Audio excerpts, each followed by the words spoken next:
My name is Nemesio Chavez. Everyone calls me Cheeto. You should feel free to call me that. If you have any questions, don't hesitate to stop me at any point during our discussion. You're also welcome to put chat messages into the show conversations if you'd like to ask your question that way. Stephanie will alert me to them because I'm not really monitoring them. I'll give you, Stephanie asked me to introduce a few things, but I'll delay that just a little bit because I have a slide that has some of that information on it, and I think it'll be better to give it to you that way. And so what I wanted to do today was talk to you a little bit about the Information Technology Division at TRAC-WSMR. But let's look at the agenda and kind of see what's going to happen. So it's me first, starting from 12:30 to 1. And then Major Tim is our TRAC Cloud POC. He's going to talk after me for about 30 minutes, and he's going to talk to you about all the cloud initiatives we have going, because that's a big topic on everybody's mind now. Major Tim is kind of an honorary member of IT here at TRAC-WSMR, and he's actually located at NPS, Naval Postgraduate School. And then we'll have a 15-minute break, and then Ms. Paradis is going to speak about cybersecurity. She's here, and she's ready to go with her presentation as well. So look forward to that one. After her, we were going to have security, and security is very busy. Some of the students had requested that we talk about security, and but they won't be able to talk this time. However, we're still going to feel security being here because they had kind of an impact on this talk here. And you're going to see how to make some adjustments to it. So I have to verbalize some of the points. And also keep away from certain things. So the talk may be a little more general than we like, but I hope it gives you a good introduction to IT at TRAC-WSMR. Okay. So kind of the way the talk is broken up is that we're going to talk about the IT infrastructure, and then we'll talk about the roles of our experts here in IT. And I don't include myself as one of the experts in IT. I actually come from you're going to see in a few minutes, from a different line of experts, and but all of the personnel that are here in IT, they're definitely experts, and they have many years of expertise in dealing with IT issues, and so without them it'd be very difficult to do anything. So you'll get to meet, or at least their roles. You won't get to meet them, but you'll get to see their roles, what type of work they perform here at TRAC. You will get to meet Irene because she does have her own talk, because cybersecurity is definitely an important role that we emphasize here at TRAC. And we'll look at the degrees and certifications that the IT experts have here at TRAC-WSMR.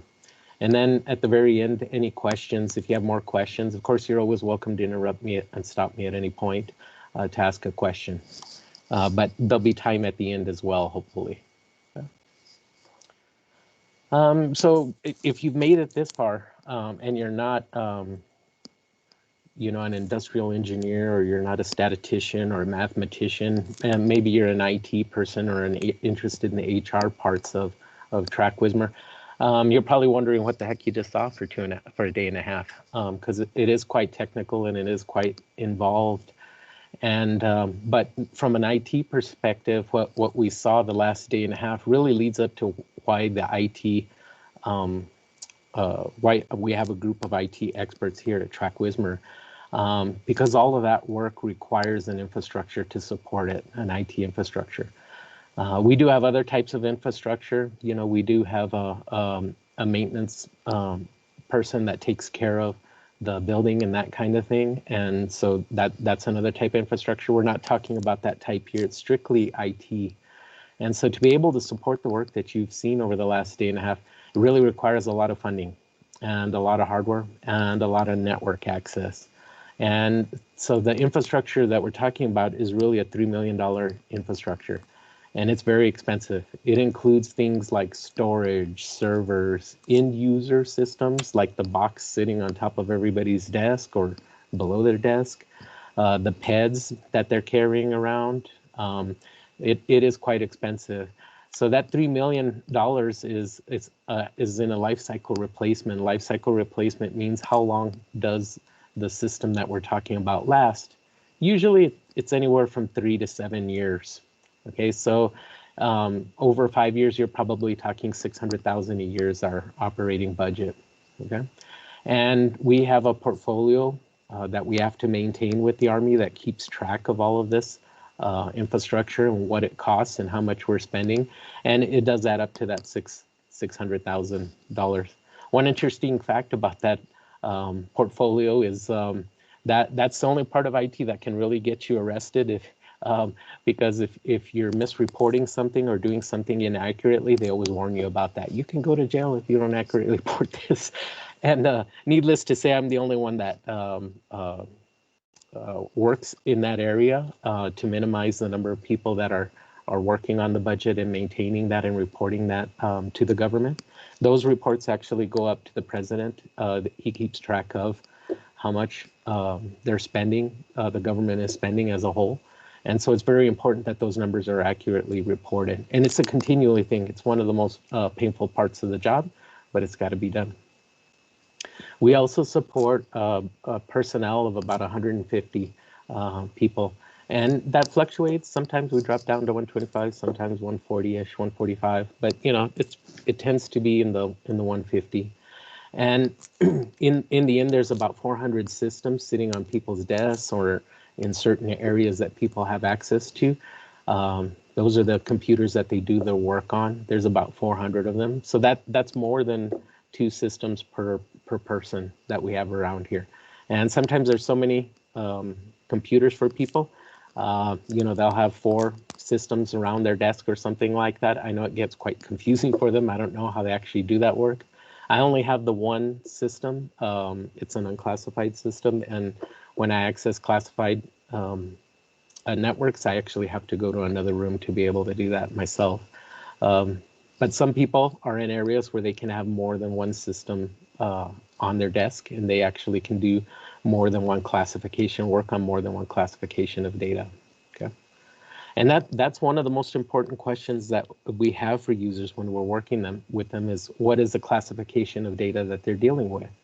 And because there's so many classifications of data running around, we have a bunch of different networks that we deal with. And that's this next part where it says infrastructure breakdown.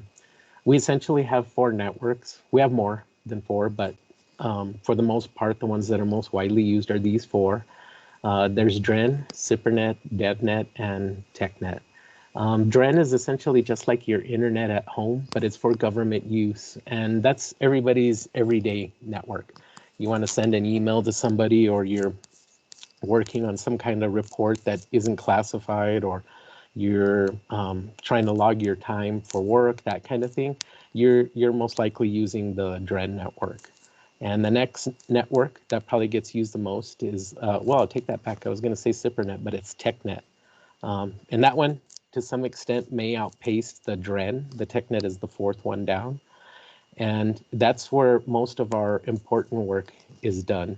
And it contains, of note, it contains a HTC system. And that's a high throughput computer system. And it's capable of executing a large number of jobs simultaneously. And its main purpose is to try and get a whole bunch of work accomplished in a set amount of time. And depending on how your application is built, it can do 180 jobs or 360 jobs simultaneously, approximately. Okay. And for example, Combat 21 can't take advantage of the hyperthreading because Combat 21 is a Monte Carlo simulation. And that means that it's dependent on the instructions executing the same way every time. So it doesn't take advantage of threading, so it does the, or hyperthreading, so it can only do the 180 jobs at one time. Okay, but something like OneSAF, I don't know that we've heard a lot about OneSAF in the talks over the last day and a half, but that's another simulation that we have there. It can take advantage of hyperthreading, so it can do the 360-ish jobs each time. Okay.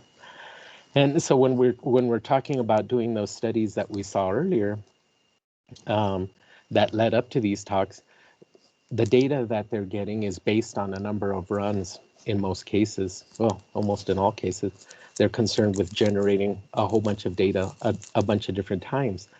And so they're running jobs on the TechNet on this HTC system. We actually call it the compute farm.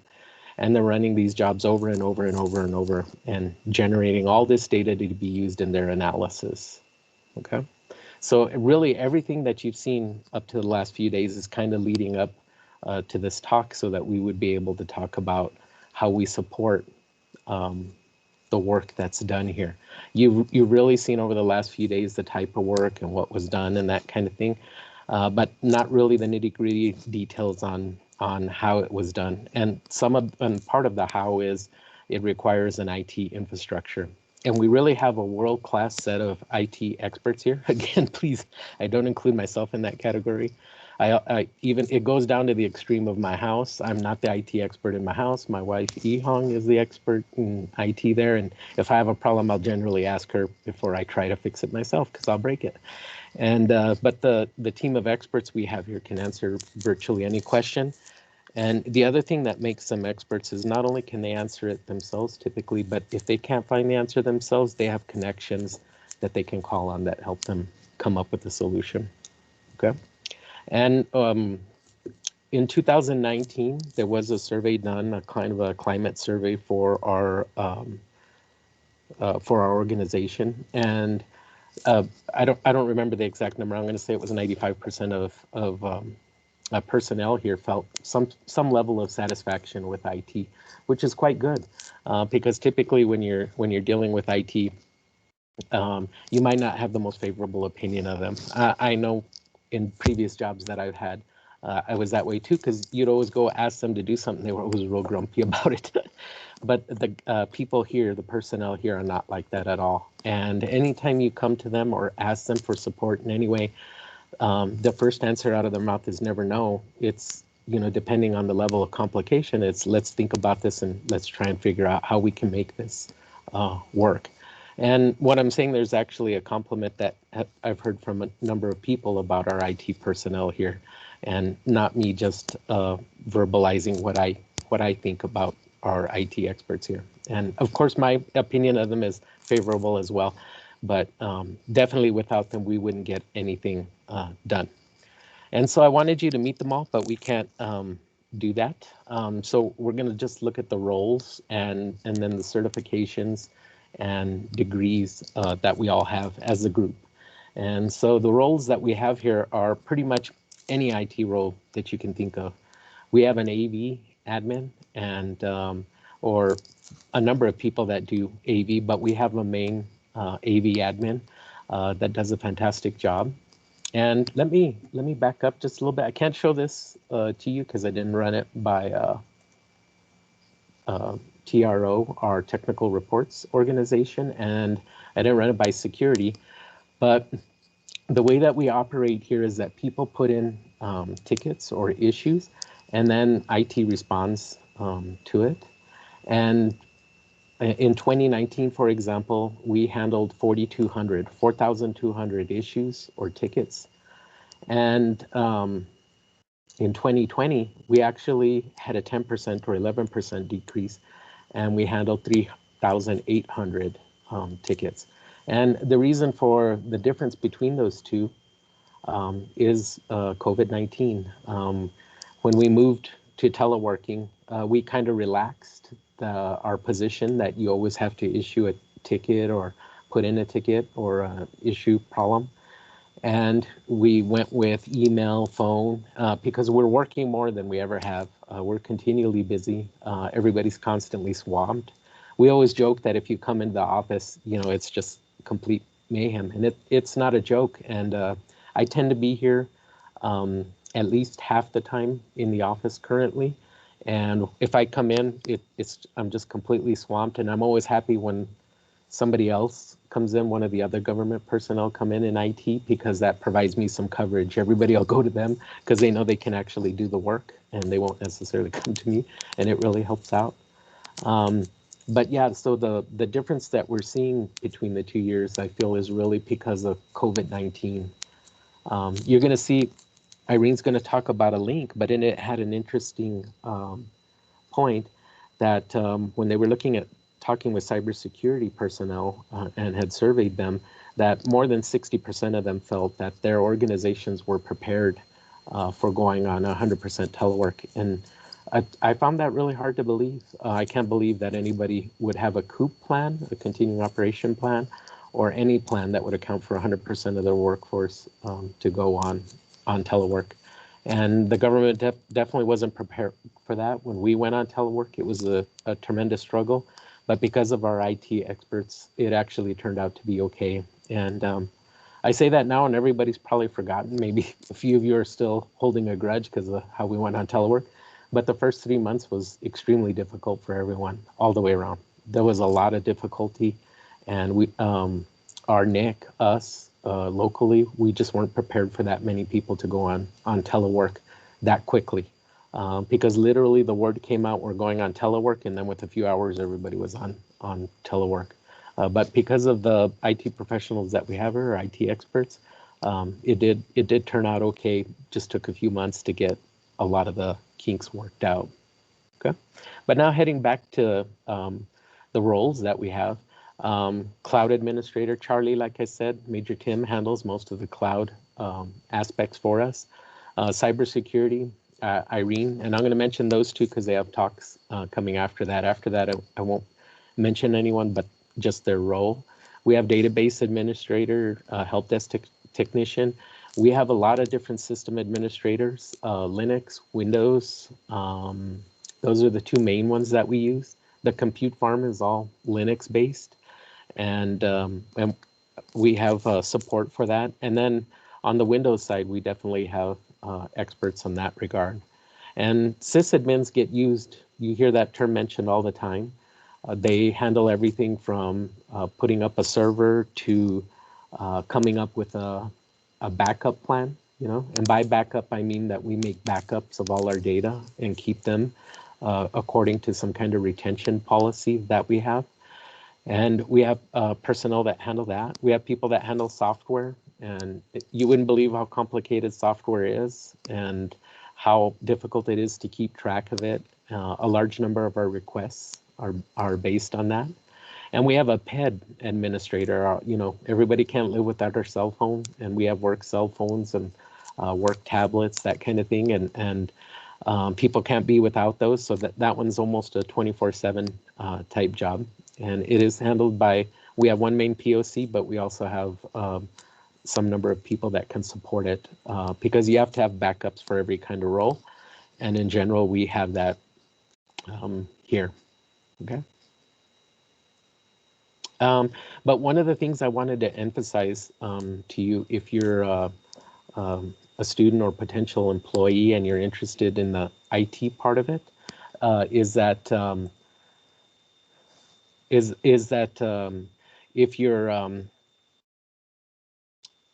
one of the hardest part of the jobs that we have here at TRAC-WSMR, one of the things that makes us the most successful is that we're not just willing to have you come in and tell us like, hey, I need this. And because sometimes the workforce isn't 100% sure on what they need, even though they may think they know what they need.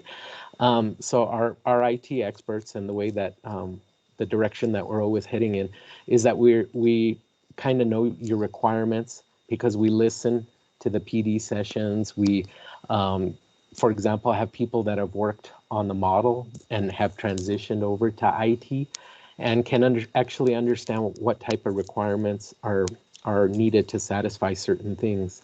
And our IT department is very forward thinking. We're not ones to sit on our heels. We're constantly trying to think of new things that might help us or help our workforce, and we're always headed in that direction. If you're an IT expert, and our personnel here are not like this at all, but it's real easy to get in a position where you think like, hey, this is all I do. I only do servers and I don't understand anything else. I just do servers. And this is one of the aspects that makes this division interesting to work with and very effective and efficient, is that they do understand the requirements of our workforce. And that is the hardest part, is being able to translate from, hey, here's the work that I need to do, and then, hey, this is the infrastructure that you need to be able to support that. So, okay. And let's go on to the next part. And this next part now is transitioning into the certification and degrees that we all have in IT. And it'll highlight mine so that you guys can see. I don't mind anybody knowing the degrees that I have. I have a bachelor's in math, a bachelor's in computer science, and then a master's in computer science. That's on the left-hand side is the degrees. And the one thing I find interesting when I look at the degrees that we have here is you have degrees in biology, finance, um, industrial engineering, computer science, business computer information systems. It's all over the place. It's not just IT. In fact, if you look at that list, you actually see very few IT degrees. So I think that says something very important. And the one thing that it says that's very important is that these IT experts, they love their job. They are doing something that they love because it's not clearly in their field, and they're doing it because they want to. I know one of the students or potential employees asked earlier, how could I merge what I want to be doing, what I love to be doing with my work life, my work career? And it was very hard to answer that question because most people don't get that opportunity or don't get that chance to do that. But when you look at IT, I think that's the case for most people in IT here at TRAC-WSMR, is that they're doing something that they love. And because it's not their original career choice, they've kind of come here because they want to be in IT and helping people the way they are. So I think that's really important to highlight. So the certifications are on the right-hand side, and the certifications are a pain, but you didn't hear that from me. And they're very difficult. And the gold standard one is the one at the top, that Certified Information System Security Professional. And I was fortunate to finish that one last year, or I don't even remember. No, it wasn't last year. I think it was 2 years ago. And I also have the Security Plus, and I probably have A Plus as well in there. We have people that have the Certified Ethical Hacker, but you'll see the one that most people have is Security Plus, and that one's kind of the baseline cert for most sysadmins, even cybersecurity to some extent. And it's an important one to have because it opens the door for a number of things, reasons, jobs, that kind of thing. Okay. And the CISSP, going back to that one, we have a number of people that are trying to get it. Currently, we have 2 people. I'm one of them that has it. And it's a little bit like taking a section of the bar exam or a CPA, the accounting certification. It takes quite a bit of studying to get past it. And it was interesting taking that exam, and I wish I could share more about it with you all. It was an interesting exam. And I think that's kind of all that I want to say related to our IT experts here. I just wanted to introduce you and give you kind of a feel for our IT experts here and give you some insight into why they've been so successful in the way that they do things.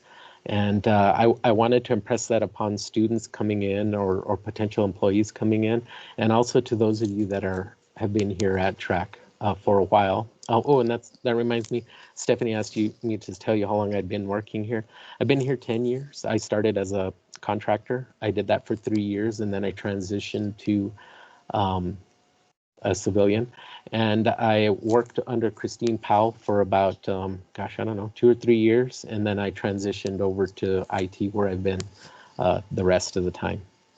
Okay. And so, oh, yes. Yeah, go ahead. We had a registration question that was addressing the certifications and whether somebody could be hired with an associate's degree and their certifications, or are those required in order to be hired? So I wanted to spend a little bit of time talking about that. Yeah, it's a good question, because the qualifications to be a 1515, which is what most of the people are that we support, is different than it is for an IT person. So you can get hired with an associate's degree and a certification. The baseline cert, again, is the Security Plus. But if you had an associate's degree in computer information technology, you could get employed here or on the contracting side. It's civilian or contracting, either way would work for those qualifications. Okay. Great, thank you. Okay. All right. And yeah, so I just wanted to open up the floor to anyone that had any questions about anything that we could help you with. We have a few more minutes. I think I did kind of talk up. I gave you 5 minutes. And one thing to know about me is I always call myself a recovering educator. It just means that if you give me any amount of time to talk, I will talk more than that time. So I'm monitoring what time it is right now and trying to keep track of that so I don't just go on and on. But if you have any questions, I would be happy to answer them. And I just, one more time, I think you get the impression, but I can't tell you how proud I am of the IT experts here at TRAC-WSMR. They are capable of doing just about anything, and they have shown that they can do that. And so they're definitely deserve to be applauded. And any questions you have about the division, please feel free to ask, and I'll get back to you.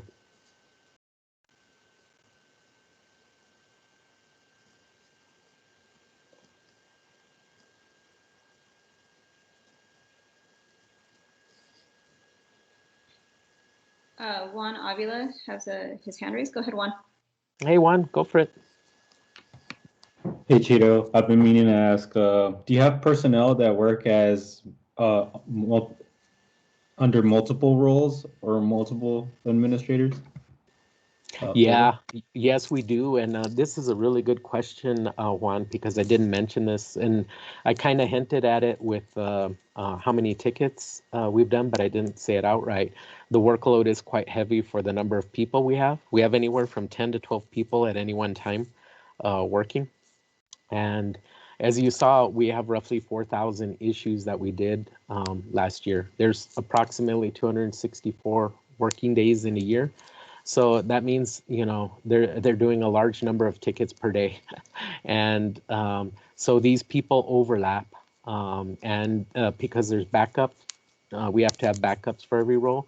They do multiple roles. And you also bring up another important point is that we have, because we run so thin, we sometimes have to pull people from other divisions to help support us. So our database admin, for example, is actually one of the ORSAs out that we support. And they actually work part-time in IT to be able to do that database admin part. So yeah, thank you for your question, Juan. I hope I answered it.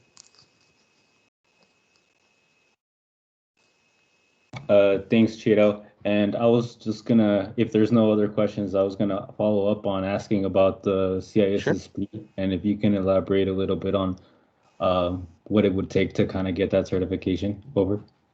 Okay, I think for me, I think it would be difficult taking that exam in isolation. And what I mean by that is if you weren't currently in a role to use that IT part of it, it'd be extremely difficult to take that exam. Given the role that I have, what really helped the most was that there are people here using the terminology and the knowledge that are necessary for that all the time, and I get to witness it. One of our sysadmins is pretty much a walking CISSP book, and they use that terminology, methodology all the time, and so I can hear it and I can see it, and that really reinforced it for me. Another person is Irene, our cybersecurity specialist that you're going to hear talk in about 30, 45 minutes. And so I think being around them was the biggest part. Other than that, it would come down to like reading. There's plenty of books. You would have to read those books and memorize that knowledge. And I, in my opinion, it's better to have a working knowledge, to be put inside of a place where you need to use that and can hear people using that knowledge and terminology all the time, and then it being reinforced over and over. So. Okay, and it did require me studying every day for a few months, at least an hour, and then before I actually took the exam, 3 weeks before, I pretty much studied every available hour before I took it. So, and that's what it took to actually pass it. Okay, thank you, Juan, for your questions. Thanks, Cheeto.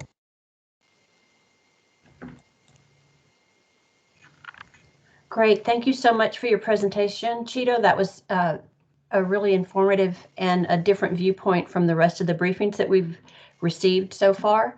I can say that we have the best IT support personnel, I think, in the business. They are the brains behind us being able to do this virtual career fair. So my hat's off to them. Thank you, Stephanie. You're welcome. So we're ready for our next briefing, which is